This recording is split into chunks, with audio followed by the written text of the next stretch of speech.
Nagbuga ng abo at dumaloy ang uson mula sa Bulkang Mayon ngayong hapon. At ayon sa PHIVOLCS, patuloy ang pagbabantay sa lava na dumadaloy mula sa bulkan. Saksi si Jamie Santos. Makapal at maitim na usok ang ibinuga ng Bulkang Mayon sa Albay ngayong araw. Sa isa pang anggulo, kita kung gaano kakapal ang usok matapos maitala ang dalawang pyroclastic density currents o pagdaloy ng uson. Sa tala ng PHIVOLCS, pareho itong tumagal ng halos 1 minuto. Na-trigger po yan nitong lava collapse po na nangyari dito sa may Bungagali. Nagdulot po siya ng mataas na ash plume at umabot nga po ng 3,000 meters po above mean sea level. Mababa rin daw ang tsansa ng biglaang pagsabog ng bulkan na aktibo na mula pa noong January 6. Sa ngayon, nananatili itong nakataas sa Alert Level 3. Ipinagbabawal pa rin ang pagpasok sa 6-kilometer permanent danger zone ng bulkan. Ayon naman kay Kamalig Mayor Caloy Baldo, wala silang naitalang ashfall at walang komunidad ang naapektuhan ng aktibidad. Sabi naman ng PHIVOLCS, patuloy ang monitoring sa lava flow ng Mayon kung saan ang pinakamahaba ay nakita sa Basod Gully na umabot na sa 3.8 kilometers. May naitala rin daw na pyroclastic density currents patimog kanluran. Inabisuhan na raw ang mga residenteng nakatira malapit sa bulkan na magsuot ng face mask at manatili sa loob ng kani-kanilang mga bahay. At pinaalalahanan ng mga turista.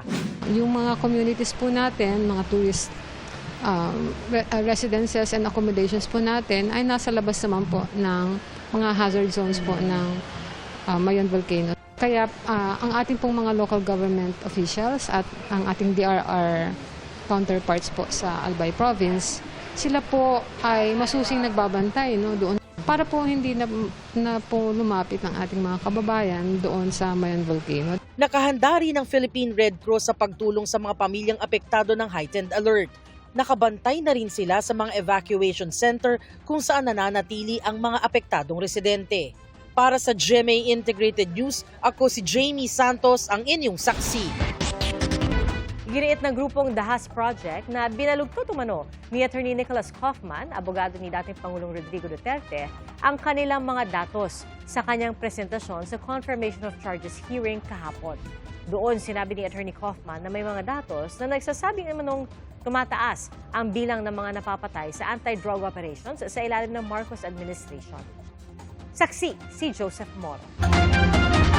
Kung si dating Pangulong Rodrigo Duterte inuusig sa ICC para sa mga pagpatay sa drug war, bakit hindi raw pati si Pangulong Bongbong Marcos? Tanong yan ng abogado ni Duterte na si Attorney Nicholas Kaufman sa Confirmation of Charges hearing kahapon. Ipinisinta ni Kaufman ang datos mula sa grupong The Haas Project ng UP Third World Studies Center. Katwiran ni Kaufman, sa unang taon daw ng Marcos administration, may napatay na 342 sa mga anti-drug operation. 160 sa mga ito raw sa kamay ng mga state agent o mga law enforcement agency at ang bilang patuloy raw na tumataas.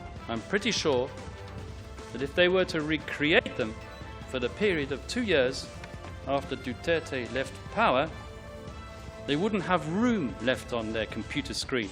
The numbers would be so sky high. Why are my colleagues sitting to their right, the victims' representatives, not clamoring for accountability for those deaths?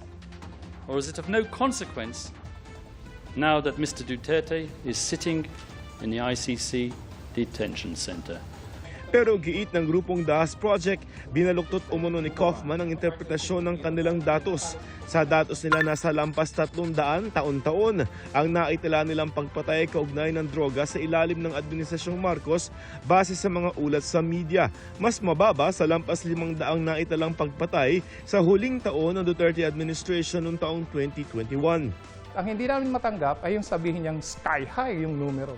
Kasi malinaw kung ginamit nyo talaga ng makatotohanan yung ulat ng gawa namin, ay pinapakita nga ang patuloy na pagbaba ng numero, patuloy na baba ng bahagdan ng participation ng kapulisan doon sa mga pagpatay na ito. Sa pagsasaliksik naman ng GMA Integrated News Research kung paghahambingin ang bilang ng mga namatay noong sa parehong unang 3 taon ng Duterte at Marcos administration galing sa datos mula sa Philippine Drug Enforcement Agency o PDEA, malayo ang pagkakaiba. Ayon sa Dahas Project ng Third World Study Center ng UP, may pagkakaiba ang drug war ng administrasyon Duterte at Marcos. Yung panahon ng Duterte administration ay talagang naging napakatalamak. Gustong mag-proceed ng administrasyong Marcos sa kanyang drug war via propaganda. Ang naging spin ng administrasyon ay sabihin, wala naman na talagang namamatay, which is utterly factually wrong. Meron pa rin. Nagpapatuloy. Mas konti lang pero nagpapatuloy. Kaya hamon ng Dahas Project maglabas ng opisyal na datos pa ang pamahalaan kasabay ng pag-iimbestiga pa rin sa mga nangyaring patayan. Hanggat hindi bumababa sa talagang totoong bloodless drug war ito, kinakailangan patuloy natin itong tutukan. Kasi yung pagkarami-raming pagpatay at itong kumukonting pagpatay pa rin pareho. Sagot dyan ng Malacanang, Ang Pangulo, alam po natin, ayaw po ng marahas na paglaban sa illegal na droga. Kung ito po ay mabibigyan ng ebidensya at meron talagang dapat na mapanagot, ang PNP po, CIDG, NBI, kinakailangang mag-imbestiga rito kung mayroong sapat na ebidensya. Hindi po palalagpasin ng Pangulo ang mga abusado. dagdag pa ng Malacanang sa drug war ng Marcos administration, nirerespeto ang due process. Even before, ang sabi ng Pangulo, walang dugong dadanak. Hindi po niya ginugusto ang extrajudicial killings. Kailangan madinig din po ang mga taong inaakusahan. Hindi po kinakailangang ipapatay agad nang hindi sila nadidinig. Hindi po yan at wala po sa konstitusyon natin ang salitang death penalty. Hindi po ito pinapatupad sa bansa natin. Sa confirmation of charges hearing kahapon, ilang beses pinulaan ng depensa ang mga argumento at ebidensya ng prosekusyon. The defense firmly submits that the pre-trial chamber should not commit any one of the 49 incidents to trial unless it concludes that there are substantial grounds to believe that Mr. Duterte's criminal linkage and liability has been established for each one. When these 49 incidents are disaggregated and examined one by one, as the statute requires, we submit, what becomes apparent is not the cumulative strength, rather the recurrence of certain symptoms of inherent weakness in the evidence.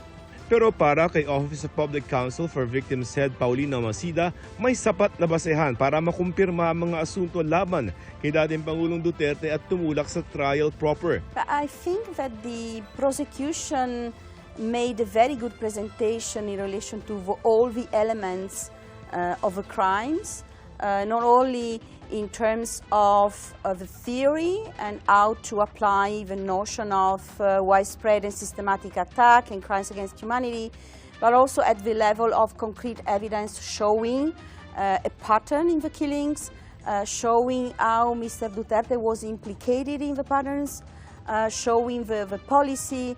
Tutol si Masida sa iginigit ng depensa na walang iisa o coordinated criminal plan at maaaring rogue acts lamang ang ilan sa mga insidente.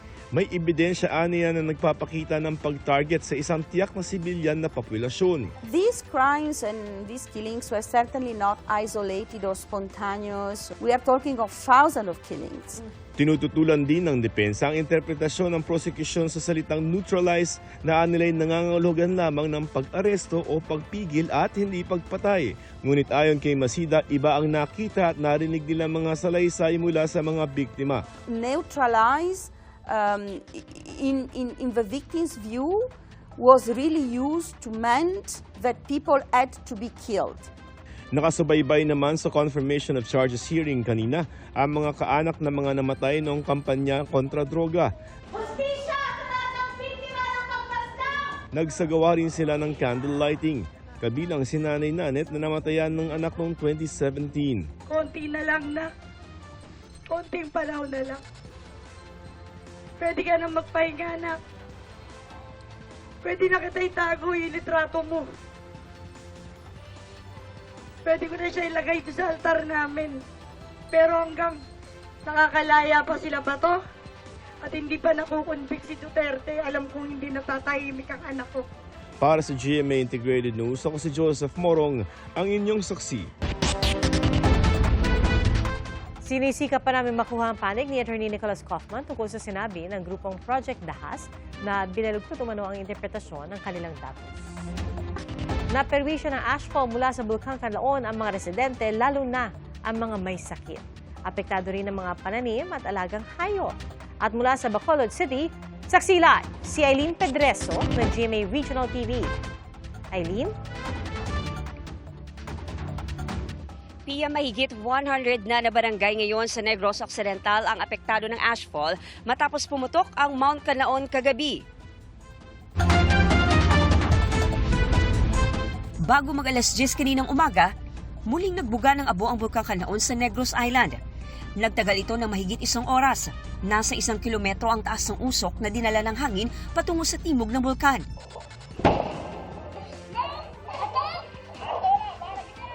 Kagabi, nagtala ang Canlaon ng moderately explosive eruption.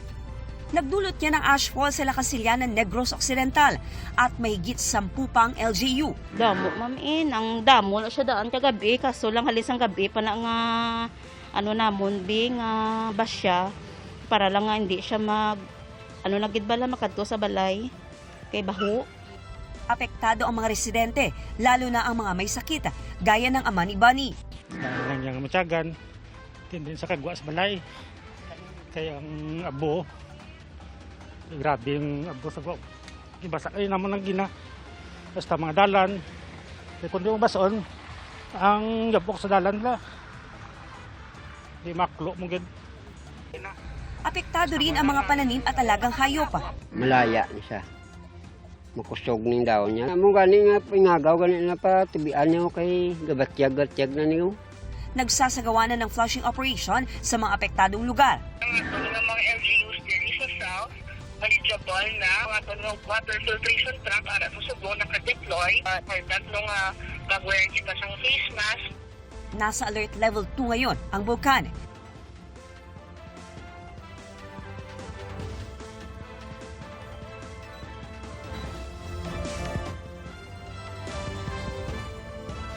Pia, ayon sa PDRRMO, posibleng madagdagan pa ang mga evacuees dahil nagpapatuloy pa ang monitoring ng mga LGUs. Paalala sa mga residente na iwasan munang lumabas at magsuot ng face mask. At live mula dito sa Bacolod City para sa GMA Integrated News, ako sa Eileen Pedreso ng GMA Regional TV, ang inyong saksi. Mga kapuso, maging una sa saksi.